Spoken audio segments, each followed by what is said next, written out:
সকাল থেকে টিপটিপিয়ে বৃষ্টি হচ্ছে। এদিকে গ্রামের শেষে রয়েছে এক পুরনো বাঁশঝাড়। শোনা যায় সেখানে নাকি এক ডাইনি বাস করে। এক রাতে রফিক সেই রাস্তা দিয়ে বাড়ি ফিরছিল। হঠাৎ সে শুনতে পায়,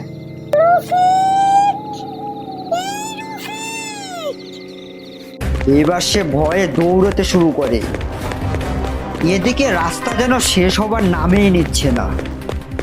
হঠাৎ মাটির নিচ থেকে একটি হাত বেরিয়ে তার গোড়ালি টেনে ধরলো আর তাকে মাটির গভীরে নামাতে লাগলো। শেষবার রফিকের চিৎকার শোনা যায় সারা বাঁশঝাড়ে। তারপর শুধুই বাঁশপাতা নিস্তব্ধ শব্দ। তো বন্ধুরা, এমন সব ভৌতিক গল্প দেখতে চাইলে এক্ষুনি চ্যানেলটিকে সাবস্ক্রাইব করে বেল নোটিফিকেশনটি অন করে রাখো।